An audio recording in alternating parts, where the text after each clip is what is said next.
नमस्कार भक्तजनों, मैं हूं आकाश के भी। आज की वीडियो में मैं आपको बताऊंगा कि काल सर्प दोष क्या होता है और काल सर्प दोष के निवारण के लिए हम क्या क्या उपाय कर सकते हैं। लेकिन इससे भी ज़्यादा ये बताऊंगा कि काल सर्प दोष के लक्षण क्या होते हैं। आपको कैसे पता चलेगा कि आपकी कुंडली में काल सर्प दोष है।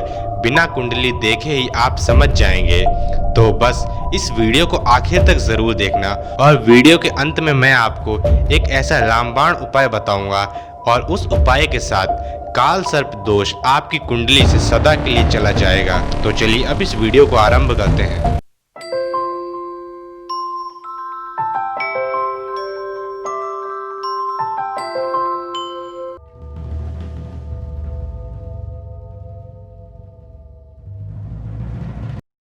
सर्वप्रथम तो मैं आपको ये बताऊंगा कि काल सर्प दोष असल में होता क्या है। हम ये कब कह सकते हैं कि इस कुंडली में काल सर्प दोष है। तो चलिए मैं आपको बताता हूँ। जब व्यक्ति के जन्मांग चक्र में राहु और केतु की स्थिति आमने सामने की होती है, यानी जब राहु और केतु दोनों 180 डिग्री पर रहते हैं और साथ ही जब बाकी 7 ग्रह राहु केतु के एक तरफ हो जाएं और दूसरी ओर कोई भी ग्रह ना रहे, तो ऐसी स्थिति में काल सर्प योग बनता है।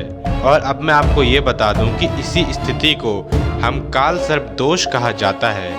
हालांकि काल सर्प दोष का निर्धारण करते समय अत्यंत सावधानी बरतनी चाहिए, क्योंकि यदि कुंडली को देखने में ज़रा सी भी चूक हो जाए और हम उसे काल सर्प दोष घोषित कर दें तो इसमें भी बहुत हानि हो सकती है। अब मैं आपको एक और ज़रूरी बात बताऊंगा कि जब कुंडली के भावों में सारे ग्रह दाहिनी ओर हों तो ये काल सर्प योग नुकसानदायक नहीं होता, परंतु जब सारे ग्रह बाईं ओर रहें तो वह अत्यंत नुकसानदायक होता है।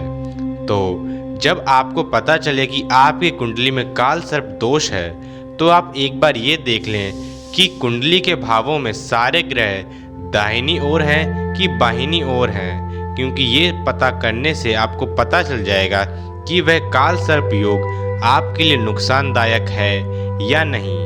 अब मैं आपको काल सर्प योग के लक्षण बताऊंगा और ये जानना आपके लिए आवश्यक है, क्योंकि यदि आप किसी कारणवश अपनी कुंडली किसी को पंडित को दिखा नहीं पा रहे हैं और आपको स्वयं कुंडली पढ़नी नहीं आती, परंतु फिर भी आप जानना चाहते हैं कि आपकी कुंडली में काल सर्प योग है कि नहीं, तो ये लक्षण जान लीजिए। यदि ये लक्षण आपको आपके अंदर दिखाई देते हैं तो आप हो सकते हैं काल सर्प दोष से ग्रसित। तो सबसे पहला लक्षण होता है कि आपको प्रायः स्वप्न में सर्प दिखाई देता है, यानी सुबह के समय सांप दिखाई देता है अपने सपने में। दूसरा लक्षण होता है कि अत्यधिक परिश्रम के बाद भी कार्य में मन मुताबिक सफलता न पाना, यानी आप कड़ी मेहनत कर रहे हैं, पूरी मेहनत से किसी भी काम को कर रहे हैं, लेकिन जितनी बड़ी सफलता मिलनी चाहिए वो सफलता नहीं मिल रही। तीसरा लक्षण होता है कि मानसिक तनाव से ग्रसित होना, यानी कि आप हमेशा ही स्ट्रेसफुल रहते हैं, आपको हमेशा भय लगा रहता है कि क्या होगा, हमेशा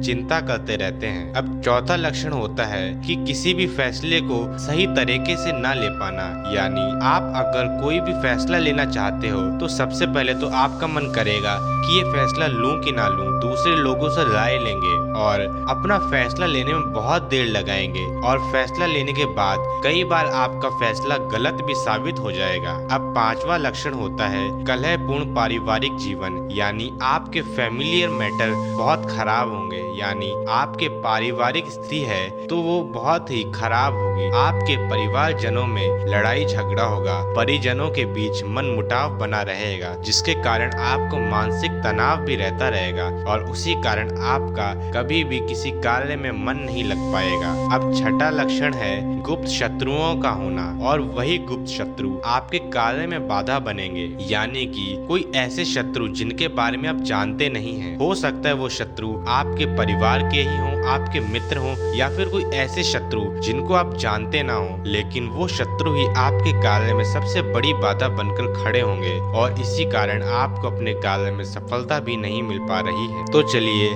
मैंने आपको अब लक्षण तो बता दिए, आप हमें कमेंट करके बता सकते हैं कि आपको अपने अंदर कितने लक्षण दिखाई देते हैं। अब मैं आपको ये बताऊंगा कि काल सर्प दोष का निवारण कैसे करें, कौन से उपाय करें कि आपके कुंडली में से काल सर्प योग हट जाए। तो सबसे पहला तो काल सर्प दोष का सर्वोत्तम उपाय श्रावण मास में भगवान शिव का रुद्राभिषेक कराना चाहिए। जिनकी कुंडली में भी काल सर्प दोष है उसे श्रावण में रुद्राभिषेक अवश्य ही कराना चाहिए, क्योंकि ये बात हम सभी जानते हैं कि श्रावण मास में भगवान शिव शंभु अपने भक्तों पर अति कृपा बरसाते हैं और इसी मास में यदि आप भगवान शिव शंभु का रुद्राभिषेक करें तो आपको काल सर्प योग से जरूर ही छुटकारा मिल जाएगा। अब दूसरा उपाय ये है कि आपको शिवलिंग पर मिश्री एवं दूध अर्पित करना चाहिए, यानी कि दूध में मिश्री मिलाकर आप शिवलिंग पर चढ़ा सकते हैं। साथ ही यदि आप शिव तांडव स्तोत्र का नित्य प्रतिदिन पाठ करेंगे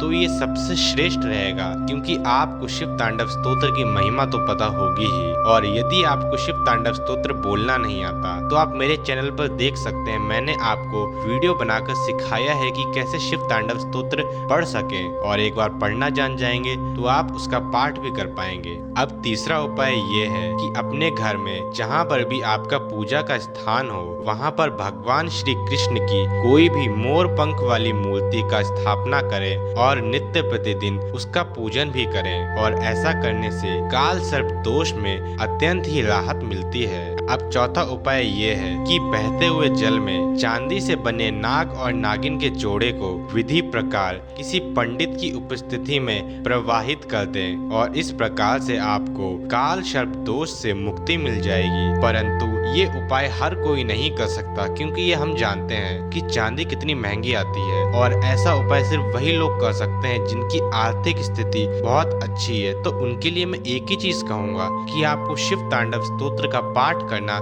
शुरू कर देना चाहिए। और अब मैं आपको पांचवा उपाय बताऊंगा, और वो उपाय कुछ इस प्रकार है कि काल सर्प दोष निवारण के लिए राहु की शांति का उपाय रात में करें। राहु की पूजा शिव मंदिर में रात में या फिर राहु काल में ही करें, और जब आप राहु की पूजा भगवान शिव मंदिर में रात के समय या फिर राहु काल में करेंगे तो आपकी इस पूजा के माध्यम से भगवान शिव शंभु तक आपका संदेश अति शीघ्र पहुंचेगा। और साथ ही मैं तो अभी भी एक ही बात कहूंगा कि आपको शिव तांडव स्तोत्र का पाठ करना शुरू करना चाहिए और रुद्राभिषेक करना चाहिए भगवान शिव शंभु की लिंग स्वरूप का। और अब इसके साथ मैं इस वीडियो को समाप्त करना चाहूंगा, और साथ ही मैं आपसे ये कहूंगा कि यदि आपको वीडियो अच्छी लगी तो इसे लाइक करें और अपने मित्रों के साथ शेयर करें। अब अंत में अगर आपको मेरा चैनल अच्छा लग रहा हो तो आप हमारे चैनल को सब्सक्राइब कर सकते हैं, और यदि आपको मेरा काम पसंद आता है तो आप हमें पेटीएम पर सपोर्ट कर सकते हैं या फिर UPI ID के माध्यम से भी हमें सपोर्ट कर सकते हैं। लिंक आपको डिस्क्रिप्शन में मिल जाएगा और साथ ही ऊपर आई बटन पे भी मिल जाएगा। तब तक के लिए हर हर महादेव।